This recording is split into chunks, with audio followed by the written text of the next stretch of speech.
Hey guys, welcome back to my channel. Today's video is going to be all things college, what to know before applying, what happens during college, and the college experience. If you're new here, make sure you like, comment, and subscribe, and let's get right into this video. First, we're going to get into the application, what most colleges are looking for when you're applying to these prestigious institutions. Of course, every school is looking for academic rigor. When you're transitioning from a secondary school to a college, they're looking for what kind of classes are you taking? Are you taking AP? Are you taking honors? How does your GPA look? If your school has class rank, which some schools does, where are you ranked within your class? These are all very important because, of course, you're going to college to study. You're going to college to learn. Another important thing is, what are you involved in? Campus activities, any clubs on your school campus? Are you involved outside of school?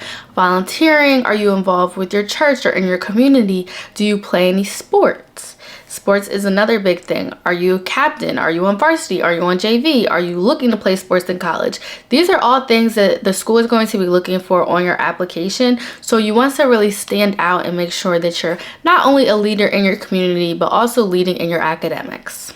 Nowadays, there's the optional section of the SAT and ACT. For when I applied to college, and I attend Spelman College, if you guys didn't know, the SAT and ACT portion was optional. I personally didn't have a super high score as the school's average was, so I did not personally send in my test scores, and that's what many other schools suggest as well. So if your test scores aren't like really near what the averages for the school and they're much lower, or just even a little bit lower where like your grades stand out on its own enough, I personally wouldn't submit it. Of course, talk to your college counselor, talk to the school about it, see like where they're thinking of, like, are they really seriously thinking about and contemplating the test scores that they're receiving, or is it a holistic approach to your application and they're looking for everything? Something else that's really going to help your profile to schools is your letter of recommendation. So you want to make sure you pick a teacher that you not only have a rapport with, but you have a good relationship and they can speak to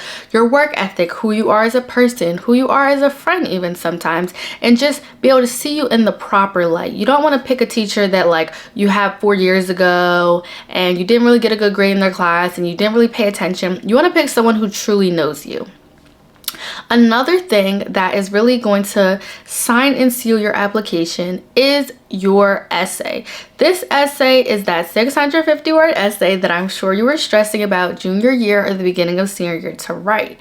The essay is literally telling the school who you are. You're able to show your personality, express your experiences and how it shaped you as a person. You really want to personalize this essay, make it all about you, so that way the school understands who you are besides just your grades and your campus. And the next very important thing with college is scholarships. College is expensive and I'm not gonna sit here and act like it's cheap, so scholarships play a really important role.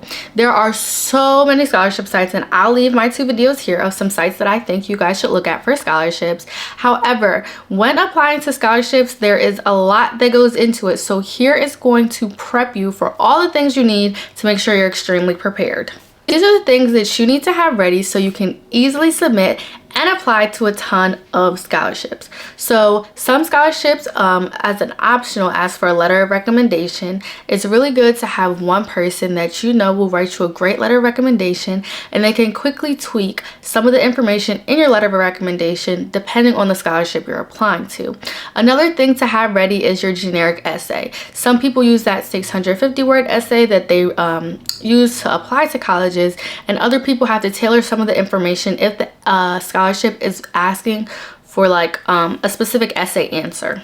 Have your transcript ready. If you're in high school, have your unofficial transcript ready, and if you're in college, also have the transcript that you are based on that semester ready, or if you're further down the line, all of your semesters and your unofficial transcript. This will be easy. I normally keep mine on my desktop in a PDF version, so I can just drop it right in. I don't have to go searching and don't have to look through all that information, and is ready to go. With every scholarship, there's going to be deadlines. I personally made a Google Sheet of all the scholarships I was applying to, the links, all the requirements they needed for the scholarships, and the deadlines. This helped me stay organized, not miss a deadline, and ensure I was applying to every scholarship that I had found. Personal tip for me to you is please don't be discouraged if you don't get every scholarship. While it can be intimidating when you officially see people's college acceptances and they tell you the amount of money they received in scholarships, or if you're applying to say 50, 60 scholarships a month and you're not hearing back or you're not getting back,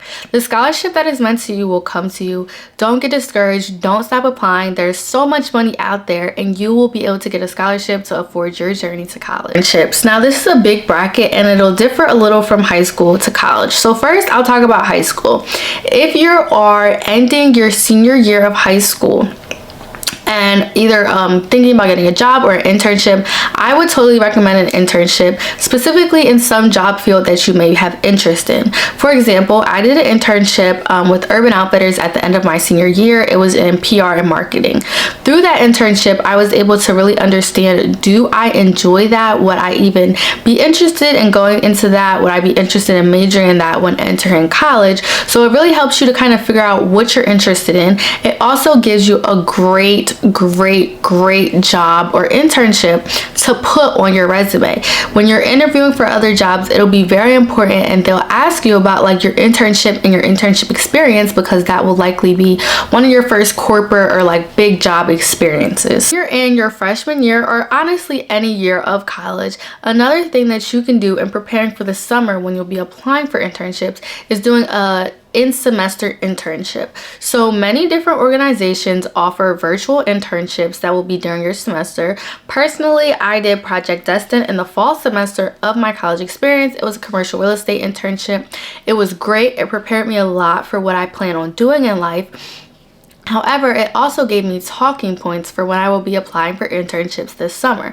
Internships is a very big deal in college. Most people do them in the summer. They are paid internships most times in college, so that gives you a little leg up. It's honestly just like a job. You can think of it just like a job. So you'll go through the interview process, and most people begin applying late December, early January for their internship in the spring if they don't already have one secured after the semester is over. Quick tip on dorm living and the essentials for college. So I have a whole separate video of my dorm tour of things I recommend, things I don't recommend, but for this little short brief part of this video, ensure that your dorm is comfortable. That is honestly the essential thing of living in a dorm. That is your home from now on. You're not coming back home to sleep in this big luxurious bed.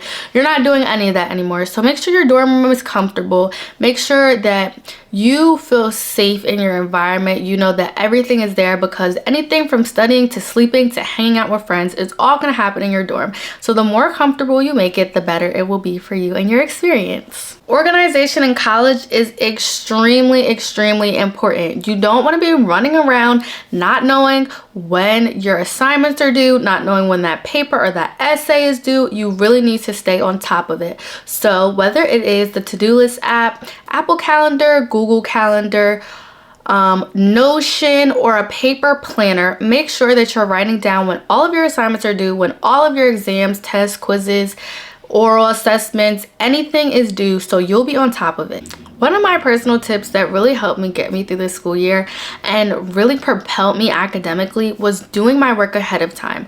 Most times your teachers are going to list all of your assignments and your syllabus at the beginning of the year. If you can go through those and just either the week before or 2 weeks before start working on the assignments that you already have all the information for, you will be so much more prepared. You'll have so much more free time and know exactly what's going to happen in class and what you guys are going to talk about. This will really help you with giving all that time and work to your test. Lastly, the 3 keys to campus life. Number 1, make sure you're socializing and networking on campus. College is all about networking and all about the relationships that you're going to make. So make sure you're talking, getting to know people through various ways. Number 2, getting involved on campus. Make sure you're attending different events on campus, going to assemblies, going to just activities, clubs, organizations, breakfasts and lunches, and all those kind of events, because that's how you're not only going to meet new people, you're going to meet professors, and you're just going to understand and learn more about yourself and what your interests are. Number 3, it wouldn't be me unless I talked about self-care. So really, please take care of yourself while away at college. It can become super stressful with lacks of sleep, eating different foods, staying up super late, partying, all that kind of stuff. But make sure you're taking time for yourself. Do your self-care days. Make sure you're getting your rest. Take your naps if you have to. Really prioritize yourself and your health and well-being, and it'll ensure you have an amazing college experience. Hope you guys found a little bit more out about college, your college experience, and some things to prepare you for college. Make sure you check out all of my TikToks that have more about college experiences and things to prepare you for college in short form, so it's not as long as a video. Make sure you like, comment, and subscribe, and stay tuned for my next video.